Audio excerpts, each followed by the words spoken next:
In the next unit, Unit 8 of COMP526, I want to talk about error correcting codes.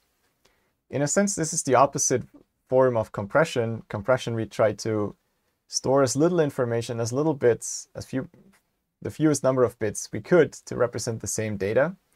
Now we're going in the opposite direction. We add a few bits to make up for potential mistakes, errors in the communication.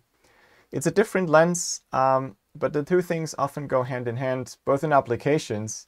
You often first compress and then apply error correcting codes for transmission.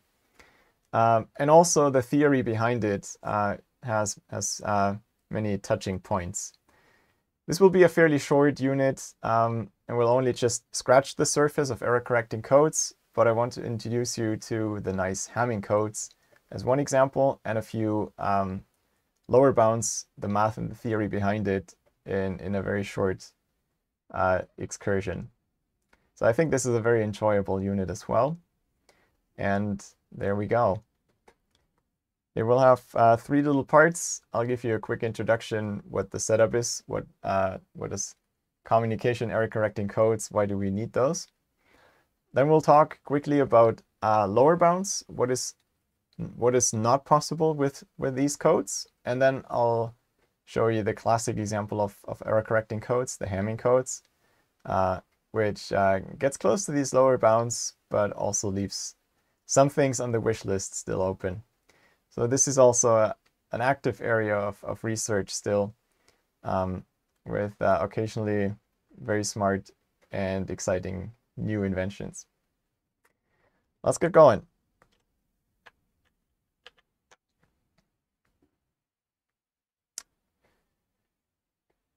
In this unit, we'll talk about communication.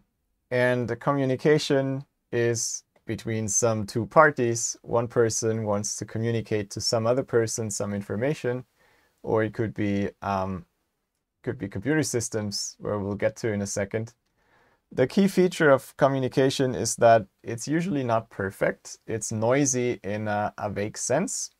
For humans, it could have a multitude of different reasons. There could be a construction site outside that creates a lot of noise and you just acoustically don't hear what the other person is saying.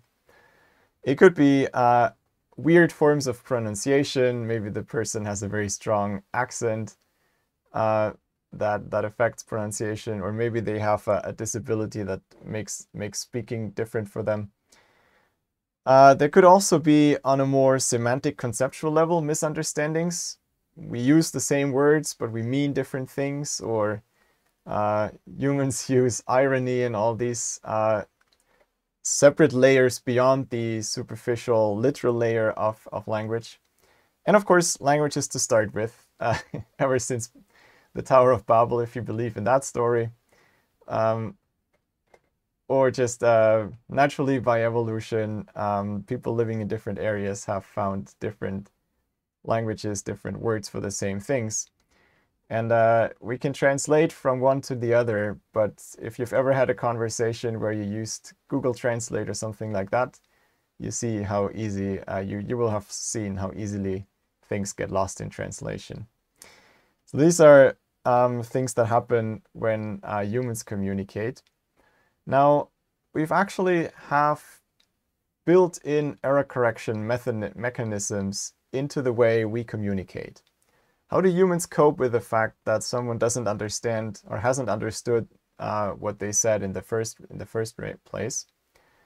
Hopefully that person realizes that and then slows down, speaks up a bit, or maybe the other person is proactive and says, "Sorry, I didn't get that. Can you repeat?"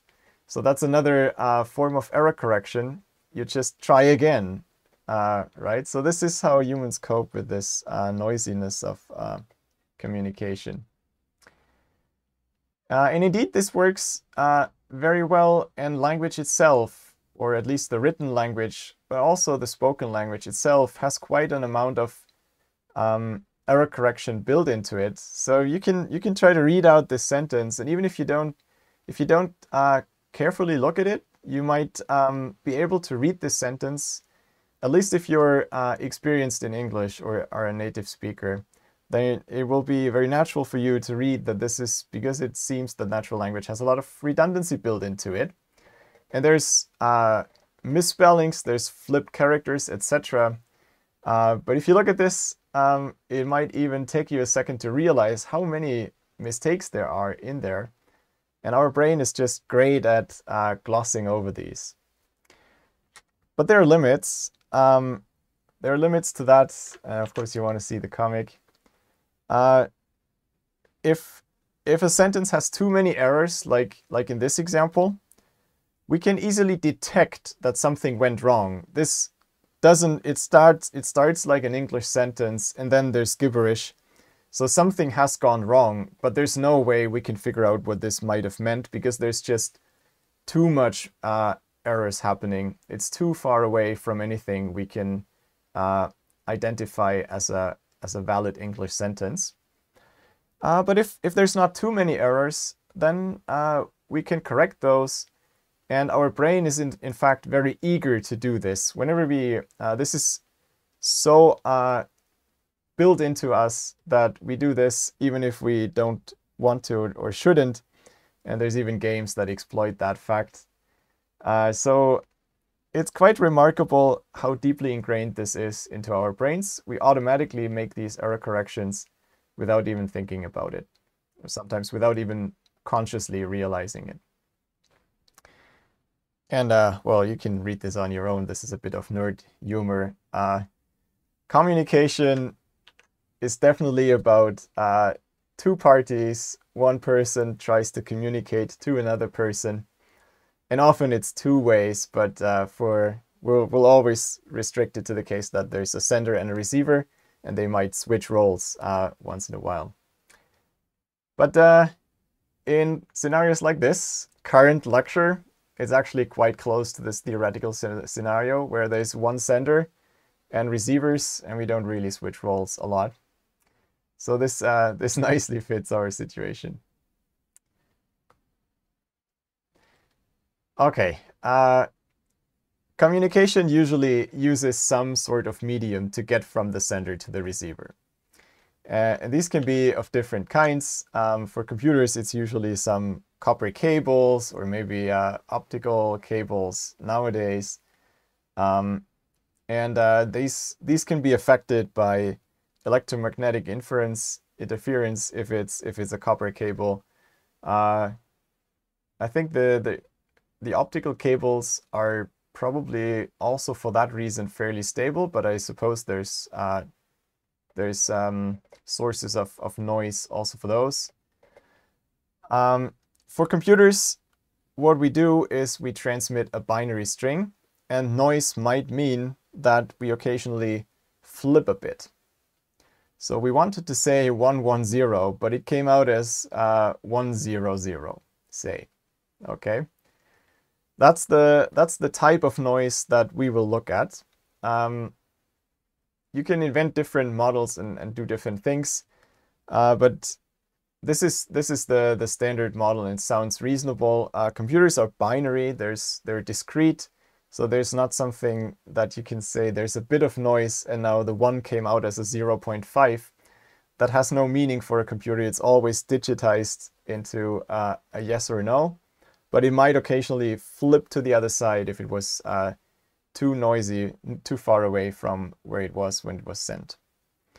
And we'd like to have a way to deal with such errors. And again, we'll aim at two different things, two fundamentally different types of goals for codes. We can aim for error detection. That sounds not very useful in itself, but of course you should think about a two-way communication where you can just tell the other person, the sender, sorry, didn't get it. Can you retransmit, please? And this is ubiquitous on the internet. TCP has built-in mechanisms for that. There are certain codes that are very efficient at just detecting whether an error has occurred, and if so, it signals that to the application and just asks it to ask for that package again. We will focus more on the error correction part, where we assume it's not so easy to ask for a retransmit, either because that's very costly or not possible at all because it's a strict one-way communication. Suppose you're sending some satellite into outer orbit, or even further away, some little devices. What was it called? The one that's left our solar system by now. There's not a lot of a chance that you will ever reach that by transmitting something. It's a one-way communication, and you better have a form of error correction built in, because over that long distance, radio signals won't be undisturbed. So that's the setup. And in both cases, we will need redundancy. We will need to have more bits in the message that we sent than we had in the plain message, in the plain thing that we want to transmit. So we'll always assume our message is this. We start with a message of just some bits, a bit string, and then we add some more bits to it and transmit that together. And hopefully that will be enough for us to detect or correct mistakes in the communication. And at this point, before I really give you a chance to have an intelligent answer to that question, I want to ask for your gut feeling.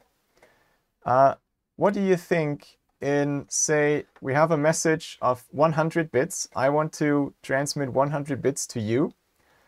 How many bits would I need to add so that it becomes possible for you on the receiver side to detect if there was a bit flipped of these 100 bits?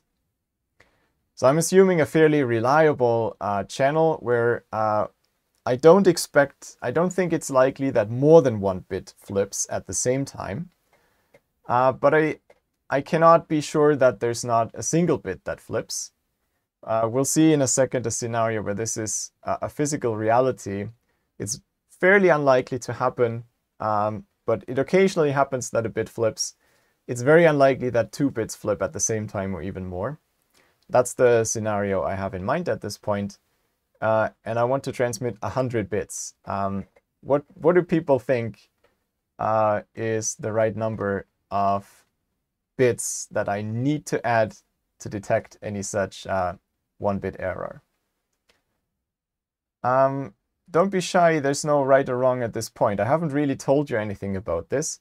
Unless you have seen this before, no one can expect that you know this. That's totally fine. I'm just after a gut feeling for this. And I just want to stress that this is about detecting errors, right? I'll have the same question in a second also for correcting errors. So we have both goals, and obviously correcting is more costly than detecting. But other than that, maybe it's not so clear what this should be. And let me just show the results without commenting in any way or another. So here you see a bunch of numbers.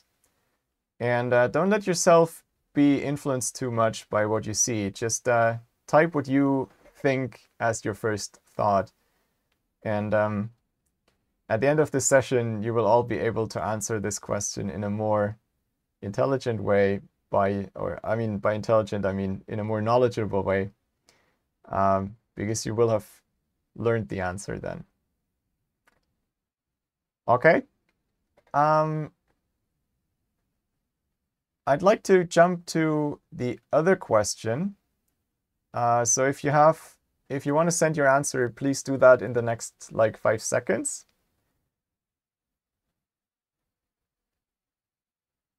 And then let's lock that in. And here's the second one. So again, same question, but this time I want to know how many bits you need to correct a single bit error. So same scenario. I think it's fairly likely that 1 bit might get twisted, but I don't think that 2 will be flipped. and I want to correct any single bit error. What do you think how many bits we have to add to the 100-bit message to be able to do that?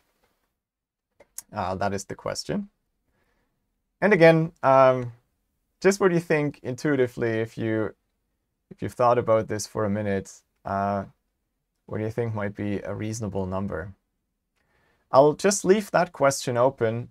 Doesn't do much harm now. I'll stop it in a few minutes, and we will revisit that later in this unit.